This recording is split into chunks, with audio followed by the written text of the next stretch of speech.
홀로코스트라는 그 유대인들의 독일 사람들, 독일군들 히틀러에 의해서 처절히 죽임을 당한 그 역사적 비통한 비유는 두고두고 모든 사람들에게 회자되고 있습니다. 역사가 지나갔고 시대가 바뀌었지만 그 유대인들에게 있어서 결코 잊혀지지 않는 것이 바로 홀로코스트입니다.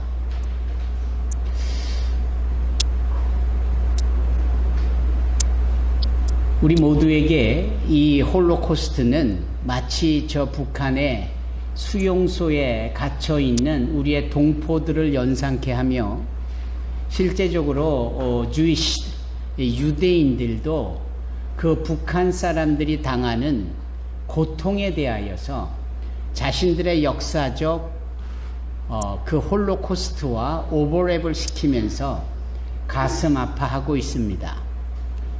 제가 직접 들은 얘기이기에 이렇게 자신 있게 말씀드리는 겁니다. 그렇다더라가 아니라 그렇습니다. 그래서 아우슈비츠 그 수용소에서 가스실에 던져져 죽임을 당하는 일들, 이게 보통 불행이 아니지 않습니까? 더더욱 기가 막힌 것은 이 아우슈비츠에 그렇게 강제로 수용되어졌던 그 당시 유대인들에게 가족들이 함께 그곳에 던져졌는데 가운데 처진 철망 사이로 남편이 있고 아내가 있는 겁니다. 그리고 또 다른 영역에 철망 안에 어린이들이 있는 겁니다.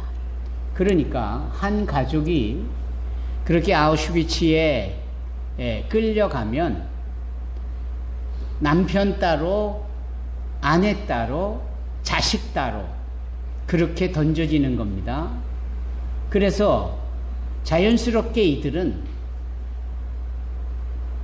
매일 아침마다 그 철망 너머에 자기의 남편을 찾으려고 애쓰는 겁니다. 반대로 자녀들은 자신의 엄마를 찾는 겁니다. 물론 그렇게 다가갈 수도 없고 철조망 가운데 가까이 갈 수도 없기에 먼 발치에서 본능적으로 찾는 거지요. 얼마나 불행이고 얼마나 비통한 일입니까? 생각만 해도 끔찍한 일입니다. 더 끔찍한 일은 어느 날 늘 그 자리에 있어야 될 남편이 안 보이는 겁니다.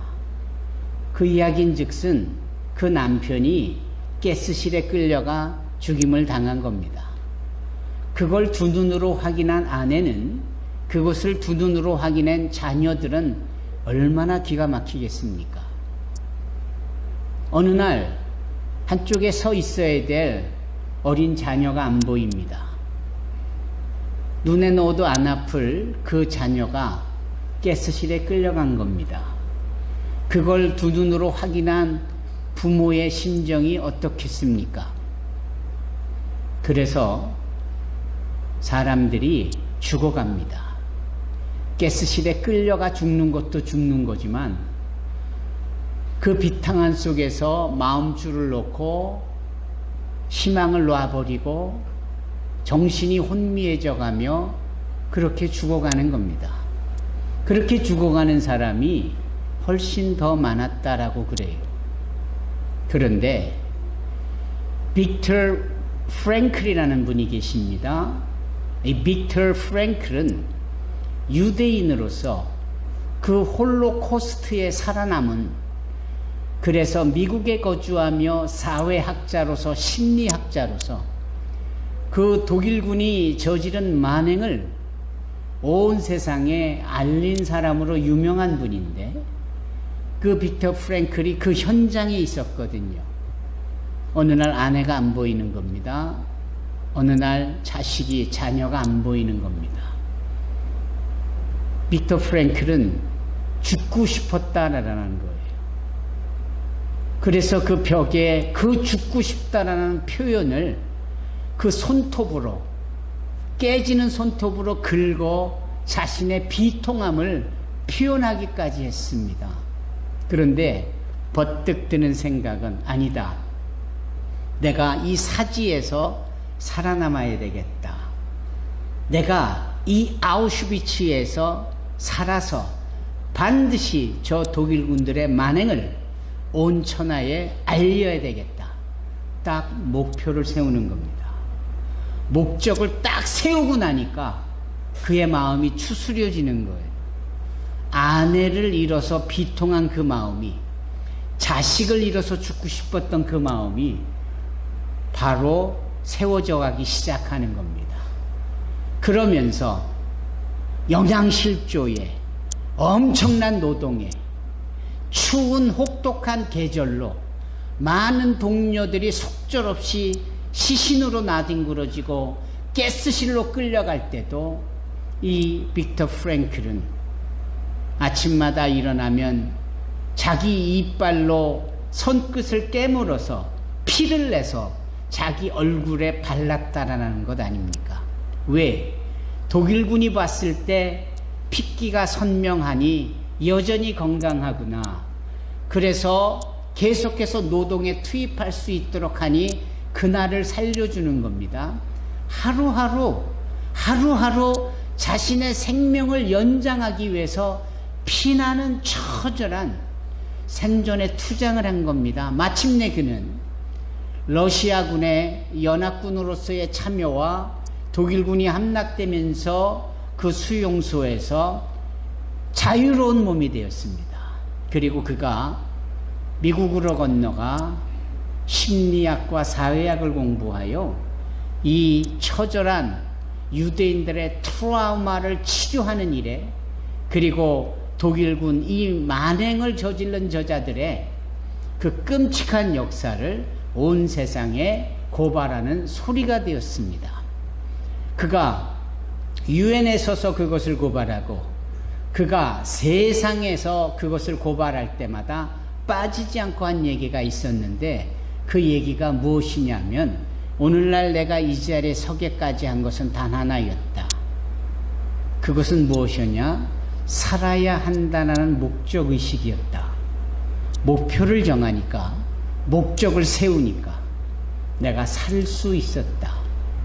그 목적이 나를 살렸고 그 목표가 오늘 이 자리에 서게 했다라는 겁니다. 여러분, 목표 설정이 그래서 중요한 겁니다. 여러분, 목적의 확보가 그래서 중요한 거예요. 오늘날 우리 젊은 세대들이, 오늘날 우리의 자녀들 세대들이 목표나 목적이 없는 경우가 아주 많습니다. 아주 많다 보니까 그저 왜 공부해야 되는지를 모릅니다. 왜 예의를 갖추며 언행심사에 품행이 방정해야 되는지 모릅니다.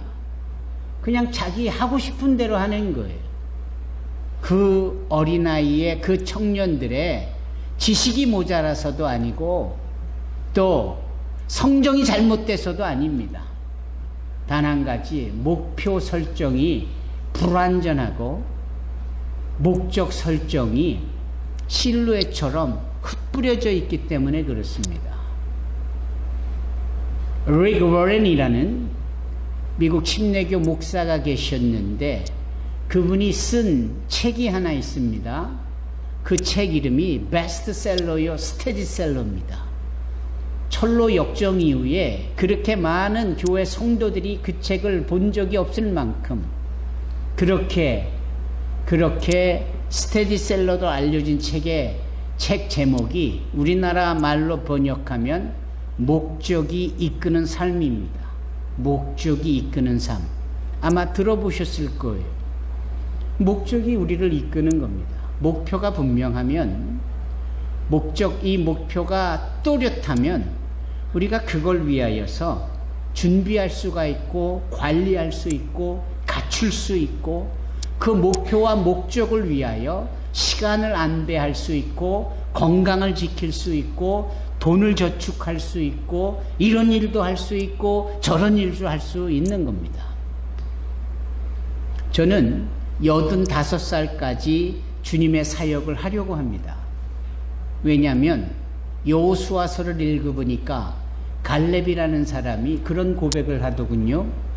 내 나이가 85인데 여전히 40살의 건강을 가지고 있고, 그러니 저 헤브론 땅, 약속의 땅을 나에게 다오. 내가 저 강력한 거민들, 그곳에 머물고 있는 원수요 적과 같은 죄악의 표상들인 주민들을 다 물리쳐내겠다. 그의 나이가 몇 살 때요? 85살 때. 우리나라는 65이면 벌써 은퇴를 말하고 전철을 공짜로 타게 하고, 그게 나쁘다라는 것은 아닙니다. 사람들을 힘 빠지게 만든다 이 말이죠. 한평생 갈고 닦은 전문 지식과 경험치가 얼마나 귀합니까?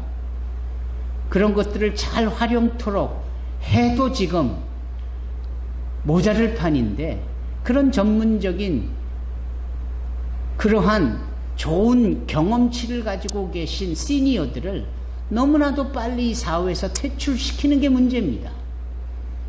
그러니까 주니어들이, 경험도 부족한 주니어들이 르호보암처럼 노인들의 말을 들으려고 생각도 안 하고 지네들 좋은 대로 멋대로 자기네들이 아는 대로 그냥 1 더하기 1은 2다라는 것만 가지고 모든 것을 하려 하니 그게 되겠습니까? 자, 원래 말씀으로 돌아가 보십시다. 목적이 이끄는 삶, 이게 정말 필요합니다. 그래서 여쭙니다. 여러분들의 목적은 무엇입니까? 여러분들의 목표는 무엇입니까? 여러분들이 얼마를 사셨건 남은 인생에 대하여서 어떠한 목표를, 어떠한 목적 설정을 하고 계십니까? 오죽하면 버킷리스트라는 이 사회적 용어가 최근부터 등장하잖아요. 평소에 하고 싶었던 것들을 이 버켓, 바스켓에 담는다. 그래서 그거를 기록하여서 하나하나 해나간다. 나는 저 더 늙기 전에 벌어놓은 돈을 가지고 저 스페인 끝으로 나아가는 그 샌티에고 가는 길을 꼭 걸어보고 싶다. 나는 저 페루의 마추픽추에 가가지고 그곳에서 신비스러운 옛 그 고적지를 탐방하고 싶다. 내가 비록 전공은 아니지만 내가 책을 써고 싶다. 뭐 여러 가지 일들이 있지 않습니까?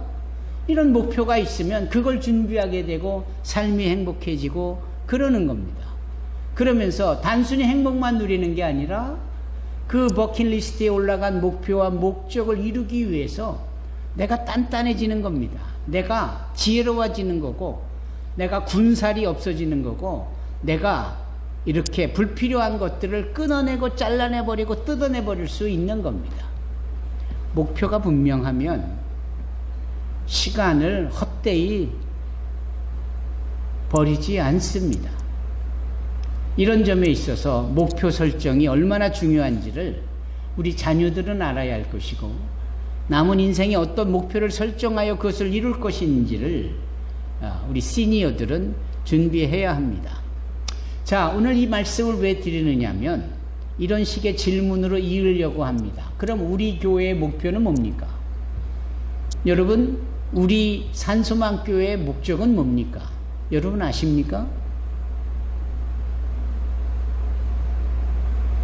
알잖아요. 신앙의 명가를 세우는 교회, 믿음의 가문을 세우는 교회.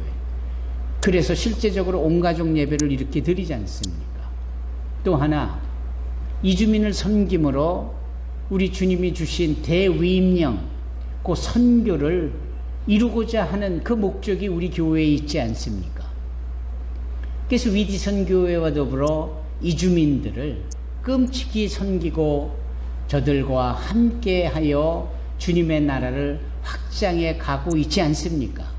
물론 그것이 작아 보이고, 물론 그것이 별거 아닐 수 있어 보여도, 글쎄요, 우리가 할 수 있는 최선으로, 우리가 할 수 있는 그것으로 하나님께 영광 돌리는 겁니다. 여러분, 성령께서 우리 가운데 오셔서 하시는 일이 우리 주님이 주신 은사를 부릴게 하시는 거예요. 우리가 할 수 있는 일들을 기억하게 하시고, 우리가 할 수 있는 일을 끄집어내서 할 수 있는 그 일을 가지고 하는 겁니다. 그렇지 않습니까? 잔치가 벌어지는데 나는 이 잔치를 위해서 뭘 할 수 있을까? 사람들이 내가 담근 김치를 맛있다 하면 나는 내가 김치를 담궈서 그 잔치에 사람들을 즐겁게 하고 기쁘게 하고자 하는 그런 참여가 가능한 겁니다. 내가 잘하는 것, 그게 중요한 거지요. 남과 비교할 이유가 없는 겁니다. 항상 하나님과 우리 사이는 절대적인 관계지 상대적인 관계가 아닌 거예요. 저는 수요일마다 전주에 내려가서 학생들을 가르치면서 항상 학교에 볼멘 소리를 합니다. 어떤 볼멘 소리를 하느냐? 강사료가 이것밖에 안 주느냐?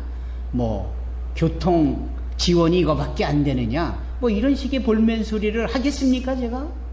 10년째 해도 그런 이야기를 단 한 번도 해본 적이 없어요. 그러면 제가 볼멘 소리를 그 학교에다 대놓고 총장에게, 학과장에게, 교수진들에게 얘기하는 게 있어요.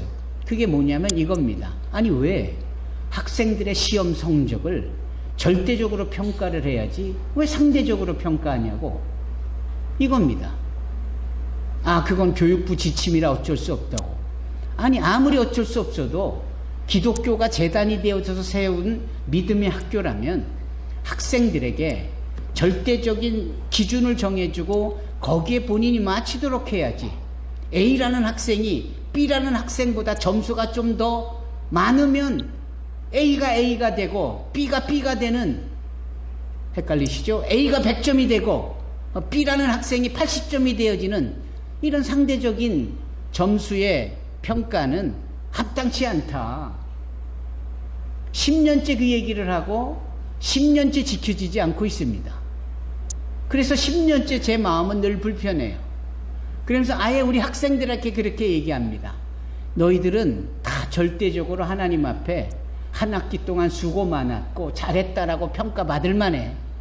근데 요식행위처럼 상대적으로 점수가 서로 달라야 하니까, 점수가 서로 다르게 또 상대방보다 네가 점수가 낮다고 불평하거나 불만하지 않았으면 좋겠다. 그런 얘기를 해요. 여러분, 항상 우리는 주님 앞에 절대적인 평가를 받는 자들입니다. 아멘? 내가 지금 예수를 믿기 시작했고 또 내가 여러 모양으로 경제적으로나 삶의 위치적으로나 신분적으로나 덜해 보여도 우리 하나님 앞에서는 여전히 당신의 아들 독생자 예수 그리스도의 십자가의 은혜로 말미암아 예수의 생명과 맞바꿔진 가장 소중한 존재 중에 한 분이 바로 여러분입니다. 바로 저와 여러분이 우리 각 사람입니다. 보면은 예쁘게 생긴 사람도 있고 상대적으로 덜 생긴 사람도 있고 키 큰 사람도 있고 작은 사람도 있고 다 다르잖아요. 그래서 키가 크다고 천국에 더 쉽게 가는 건 아니고 키가 작다고 천국에 간신히 턱걸이에서 겨우겨우 가는 것도 더더욱 아니고 돈으로도 못 가요. 잘생겨도 못 가요. 오죽하면 이런 노래가 있겠습니까? 그러면 천국은 뭐하러 가는 겁니까? 뭐로 갈 수 있나요? 믿음으로 가는 거죠. 믿음으로 가는 나라, 하나님 나라. 여러분, 하나님은 단 하나, 상대적이지 않고 절대적인 단 하나, 그 믿음을 우리에게 요구하시는 거예요. 그리고 늘 제가 안기래 권사님을 불평케 하듯이 에베소서 2장 8절 말씀처럼 그 믿음은 또 하나님이 선물로 주시기까지 하신 거예요. 한마디로 말하면 거저입니다. 우리는 이런 것을 속담으로 뭘 잡고 헤엄을 친다고 그래요? 땅 짚고 헤엄친다 그러지 않습니까? 이런 측면에 있어서 예수를 믿고 하나님의 성도로 부름을 받고 교회에 나와서 예배하는 것, 이건 정말 쉬운 일이고 정말 기쁜 일이에요. 다만 주님께서 우리에게 공통적으로 한 가지 목적을 주셨는데 그게 뭐냐라는 거예요. 그게 오늘 본문의 말씀에 근거한, 제가 모두의 빅터 프랭크를 말하고 또 개인적인 이야기도 말씀드리고 했더니 모든 것에 포함되어진 얘기인데 그것이 무엇일까요? 바로 선교라는 겁니다. 따라해 보십시다. 선교. 선교는 모든 교회의 본질이며 선교는 모든 교회에게 주어진 목표이어야 하고 선교는 모든 교회가 이끌려지는 목적이 되어야 하는 겁니다. 그래서 주님께서 이런 말씀을 하시잖아요.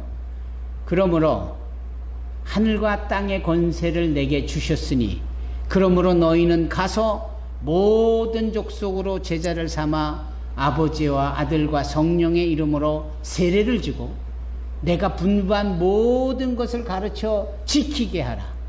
볼지어다 내가 세상 끝날까지 너희와 함께할 것이다. 이 말씀이 주님께서 제자들에게 주신 마지막 유언이에요. 주님이 승천하시기 전 모여있는 감람산 꼭대기에서 말씀하신 거예요. 우리는 이것을 Great Commission, 대위임령이다 이렇게 말합니다. 대위임령. 가장 큰 우리에게 큰 일을 맡겨주셨는데 그 맡겨주신 대위임하신 명령이 뭐냐? 대위임령이 뭐냐? 바로 선교다 이 말입니다. 따라서 모든 교회는 선교하는 교회이어야 되는 거예요. 선교하지 않는 교회는 교회가 아니다 라고도 말할 수 있는 겁니다. 그래서 오순절날 성령이 임하심으로 그 성령의 임함으로 시작된 게 교회잖아요. 성령으로 인하여 시작된 교회가 이어서 행한 일이 뭡니까? 선교입니다. 이 사도행전의 흐름을 보면 1장부터 소위 28장까지 이어지는 모든 내용, 이게 성령이 오셔서, 아니 성령이 오시기 전 예수께서 조금 아까 말씀하신 대위임령, 그러므로 너희는 가서 모든 족속으로 내가 세상 끝날까지 함께 할 거다, 이 대임령을 주시고 난 후에 성령께서 오셔서 제자들을 통하여 교회를 세우고 그 교회에 집사들이 세워지고 불필요한 것들이 문제 해결이 되어지며 이 교회를 중심으로 소위 무엇이 시작되어지는 것이냐? 선교가 시작되어진다라는 거예요. 그래서 사도행전 1장에서 주님이 그 말씀하시기를 오직 성령이 너희에게 임하시면 너희가 권능을 받아 예루살렘과 온 유대와 사마리아와 땅끝까지 이르러 내 증인이 된다라고 하시잖아요. 그리고 그 성령이 2장의 오순절에 임하게 됩니다. 그리고 이들이 방언을 하며 큰 거리로 나가 주는 그리스도시요 살아계신 하나님의 아들이시다, 이렇게 말씀하시는 거예요. 예수께서 부활하셨다, 정령이 부활하셨다. 예. 또 이 내용을 넘어서서 교회가 세워지며 처음 행한 일이 바로 요한과 베드로가 안진뱅이를 이렇게 세우는 일이 3장에 있는 겁니다. 그리고 그런 기적의 역사가 앞으로도 계속되어질 것에 말씀하는 것이 사도행전 4장 이야기예요. 그리고 4장을 넘어서 5장에 가면은 그 교회에 모여진 사람 가운데 불의가 삼켜져 있는, 감춰져 있는 사람들을 속속히 골라내는 일이 있는데 그 사건이 아나니아와 삽비라의 이야기로 죽임을 당하는 일인 겁니다. 그 일 이후에 6장에 소위 불의가 있는 시스템, 헬라파 과부라고 덜하고 유대인 과부라고 더 주고, 이게 없는 거예요.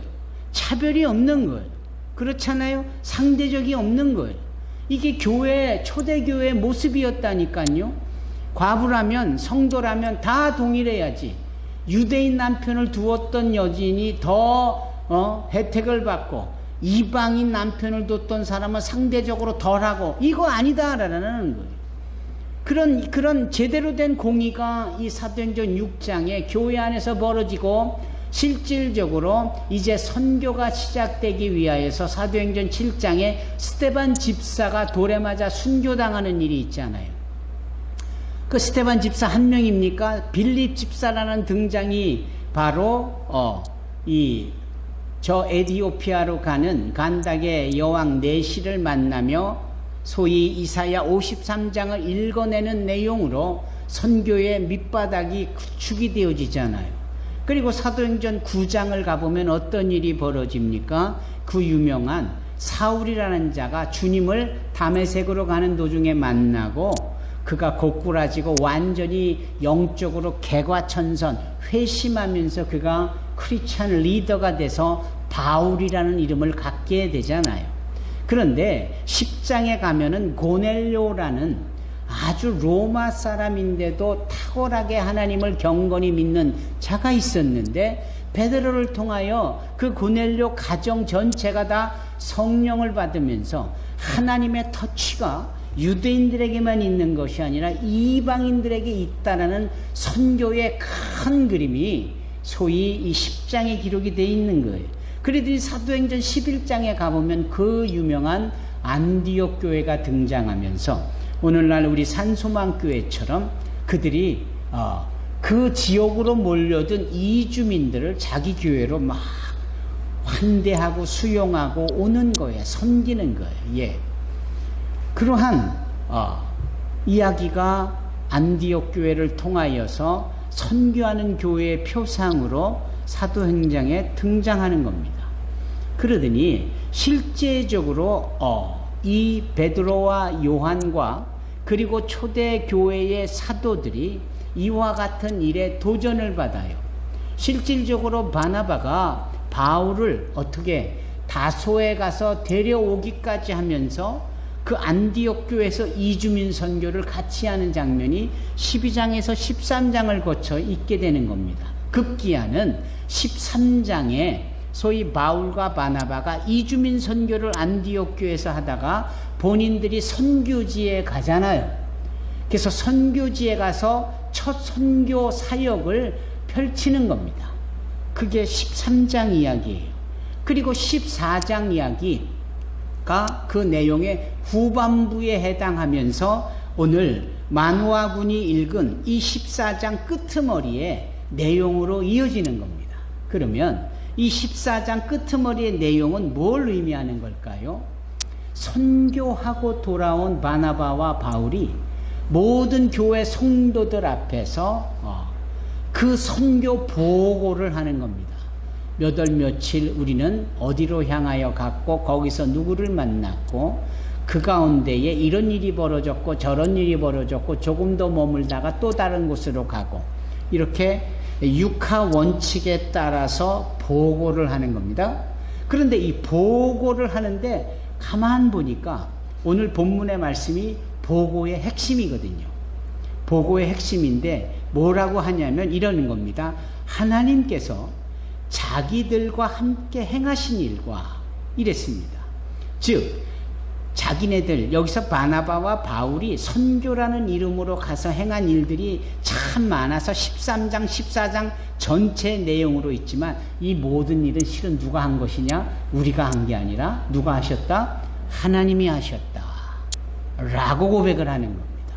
그래서 하나님께서 자기들 바울과 바나바와 함께 행하신 일 이것을 나타내는 거예요.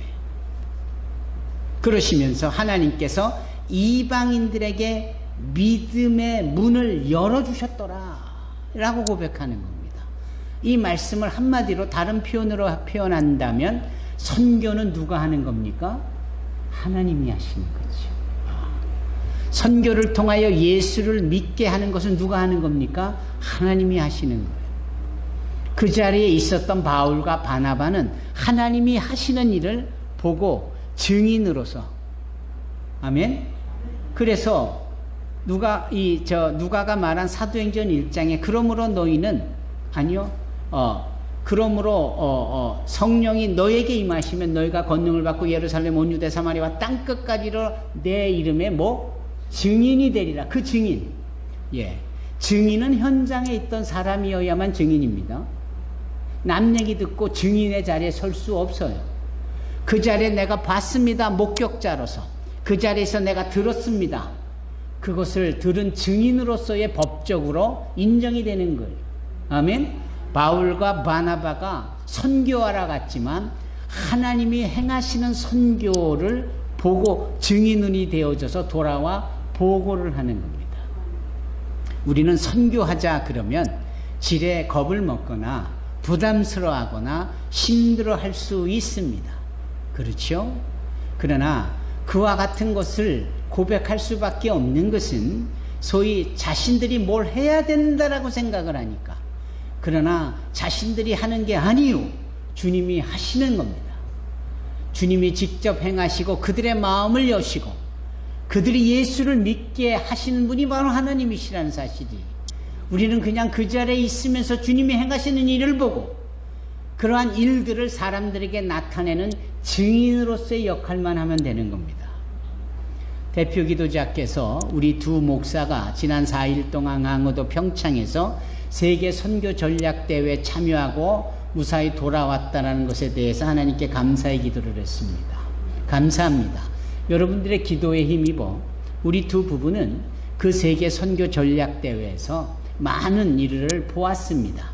그 본 일들이 무엇이냐면 다 선교사들이 자기네들의 사역지에서 경험했던 것을 나누고 전하고 또 새로운 전략이나 계획을 세우는 이런 일들이었습니다. 그런 것들을 보면서 하나님께서 저들을 통하여 하신 일이 저것이었구나. 하나님이 저들을 보내시더니 저들과 함께 이런 일을 행하셨구나. 우리가 보고 듣고 그리고 보여지는 사진과 결과물을 가지고 증인의 자리에 서서 여러분들에게 이렇게 보고하는 겁니다. 하나님이 하신 지난 70년 동안의 한국 선교, 그리고 앞으로 30년을 내다보면서 비서구가 주도하는 세계 선교에 하나님이 어떻게 역사하실 것인지, 그것을 위해서 우리에게 부어주시는 지혜가 무엇이었고 우리에게 기대하고 계시는 것이 무엇인지를, 그런데 그분이 기대하고 계시는 것, 부어주고 계시는 것이 하나같이 공통 분모가 있었으니 그것이 무엇이었냐면 이주민이요 이주민 선교였다라는 사실입니다. 우리 교회는, 교회라는 이름으로는 26년 전부터, 그리고 우리보다 먼저 세워졌던 위디 선교의 입장에서 보면 31년 전부터 이 대한민국 땅에 항상 이주민 선교의 중요성을 외친 교회였고 선교회였습니다. 아무도 그게 뭔지를 이해하지 못했고 심지어는 외면했고 심지어는 거부했었던 그 일이 31년이 지난 이번 세계 선교 전략 대회 가장 최고에서 가장 중요하게 다루어지고 모든 교단과 교회와 선교단체가 인정하고 수용하고 그 일에 합력하겠다라는 결의가 나오기까지 했습니다. 그 일에 우리가 다 했다가 결코 아니라 그 일에 산소망교회가 작지만 촉진을 일으켰어요. 캐탈라이즈를 했고 점화를 했어요. 이그나이팅을 했습니다. 그 불이 활활 대한민국 교회와 선교계에 타오르기 시작했다라는 겁니다. 우리 교회가, 여러분들의 기도가 있다 보니까 하나님께서 우리를 통하여 그 역사를 이루시고 계시는 겁니다. 그래서 저희는 이 설교 말씀을 통하여 주께서 행하신 일을 보고하고 있는 것이고, 주께서 저들의 마음을 어떻게 여시며 참여케 하시는지를 나타내고 있는 겁니다. 하여 간증을 드리는 설교였고, 다만 이 일이 우리에게는 계속적인 지속적인 목적이어야 되고 목표가 되어야 한다라는 거예요. 산소망교회의 목적과 산소망교회의 목표는 선교입니다. 좀 더 구체적으로 말하면 이주민을 섬기는 선교입니다. 그 일을 우리 세대만 하는 것이 아니라 우리의 다음 세대 자녀들까지도 계속하여 하나님의 손에 들어 사용되어 줄 수 있도록 세대를 넘어 온 가족 예배를 드리며 믿음의 가문을, 신앙의 명가를 세워가는, 그것이 우리 교회의 또 다른 목적이요 목표이기도 합니다. 이 두 가지를 항상 마음에 두시고 이 목표와 목적 설정에 여러분들의 신앙의 주파수가 채널이 맞아지기를 주님의 이름으로 축원합니다. 주파수가 일치돼야, 이 프리퀀시가 일치돼야 선명한 거예요. 주파수가 다르면 잘 보이지도 들리지도 그저 소음일 뿐, 다르면 역사가 없습니다. 같아져야 합니다. 이번 대회를 통하여 에베소서 말씀을 1장에서 6장까지 계속 아침 저녁에 강사들이 와서 강의를 했습니다. 결국은 맨 마지막에 내용을 한마디로 표현하면 하나 되자였습니다. 하나 되자. 하나가 돼야 우리나라 교회가 힘을 얻습니다. 하나가 돼야 우리나라 선교계가 힘을 얻습니다. 그분은 이렇게 말하기도 했습니다. 우리가 하나가 돼야 진정으로 북한과 통일도 될 수 있는 겁니다. 며칠 전 기독교계에서 통일을 말하자 하면서 모인 사람들이 회의를 했는데 그 안에서조차도 통일이 안 되는 모습을 보았다라는 거예요. 그러면서 통일을 하자라고, 통일을 위해서 우리가 어떻게 하면 될까라는 지혜를 모으는 회의에서도 이 의견 저 의견 통일이 안 되다 보니까 우리의 통일은 아직도 멀었나 보다, 이렇게 자조 섞인 말을 하자 그 600명의 관중들이 다 폭소를 자아냈습니다. 왜? 그 폭소는 재밌어서 웃겨서라기보다 어이쿠 하고 들켜버린 듯한 우리의 마음 때문에 낸 소리라고 저는 느낍니다. 그거거든요. 하나님이 주신 목적과 하나님이 주신 목표, 이 교회 저 교회 목적과 목표가 다 다른 거예요. 산소마왕교회 주신 목적과 목표는 무엇이었느냐? 세대를 넘은 온 가족 예배를 통한 믿음의 가문, 신앙의 명가를 세우는 목표요, 그 힘을 통하여 선교하자라는 그것일진데, 우리 성도들이 이 일에 하나가 되지 못하면, 이 일에 통일이 되지 아니하면 아주 요원한 겁니다. 아주 힘들고 실체적이지 못하게 되는 겁니다. 오늘 우리는 이 사도행전 14장 27절로 28절의 말씀에 바나바와 바울의 간증과 보고를 통하여 우리의 중심에는 하나님이 계시고 하나님이 일하시고 우리는 그 일의 증인으로서만 있어도 충분한 것일지니 우리가 하나가 되어져 그분의 증인으로 사는 삶을 살겠노라 고백할 수 있는 저와 여러분이 되기를 주님의 이름으로 축원합니다. 기도하겠습니다. 은혜로다